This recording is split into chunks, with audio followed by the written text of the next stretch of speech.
Hello అండి అందరికీ welcome back to my channel Vachana's kitchen and all in one. So ఈరోజు మన ఛానల్లో సింపుల్గా మటన్ గ్రేవీ కర్రీ ఎలా తయారు చేయాలో చూద్దామండి. సో ఈ కర్రీ అన్నంలోకైనా చపాతీలోకైనా పూరీలోకైనా తినవచ్చు. ఇది సింపుల్గా తయారవుతుందండి. అప్పటికప్పుడు ఈ విధంగా తయారు చేసుకోండి. ముందుగా మటన్ని వాష్ చేసుకొని అందులో కారం, పసుపు, అల్లం వెల్లుల్లి పేస్ట్ వేసుకొని మ్యాగ్నేట్ చేసుకోవాలి. తర్వాత ఒక కుక్కర్ తీసుకొని అందులో 2 టేబుల్ స్పూన్ల ఆయిల్ వేసి జీలకర్ర ఆవాలు వేసి ఒక 2 మినిట్స్ ఫ్రై కానివ్వండి.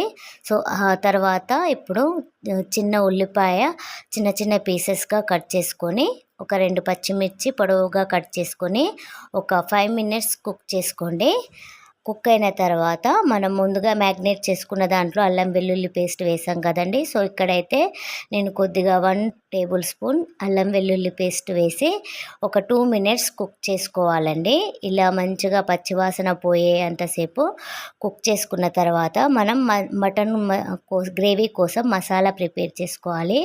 ఉల్లిపాయ, టమాటా, లవంగాలు, దాల్చిన చెక్క, పచ్చి కొబ్బరి అన్నీ వేసి ఈ విధంగా గ్రైండ్ చేశానండి. మిక్సీలో వేసి పేస్ట్ చేసుకున్న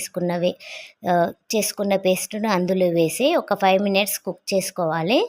తర్వాత అవి మంచిగా పచ్చివాసన పోయేంతసేపు కుక్ చేసుకుని అందులో ఒక టేబుల్ స్పూన్ పసుపు వేసుకోవాలి.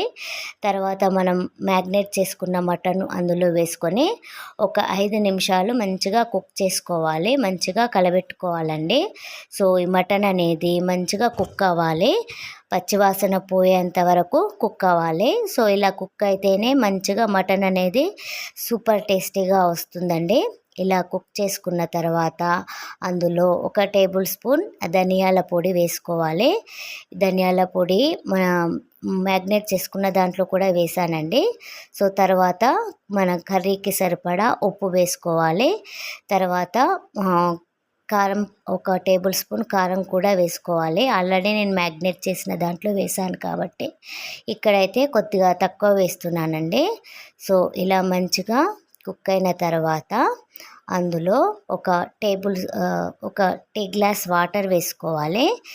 ఇలా వాటర్ వేసుకొని మంచిగా కలుపుకొని ప్రెషర్ కుక్కర్ని విజిల్ పెట్టుకొని మంచిగా ఒక 5 to 6 విజిల్స్ వచ్చే వరకు ఉడికించుకోవాలి. ఇలా 5 to 6 విజిల్స్ పెట్టుకుంటేనే మటన్ తొందరగా ఉడికిపోతుంది.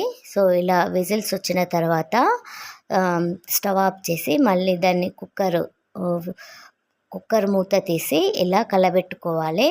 సో ఆల్మోస్ట్ మటన్ అయితే మెత్తగా ఉడికిపోయిందండి. సో ఇందులో ఒక టేబుల్ స్పూన్ గరం మసాలా వేసి మరియు కర్రీకి తగినంత కొత్తిమీర వేసి దింపుకోవాలి. సో ఇలా సింపుల్గా మటన్ కర్రీ మీ ఇంట్లో కూడా చేసుకోండి.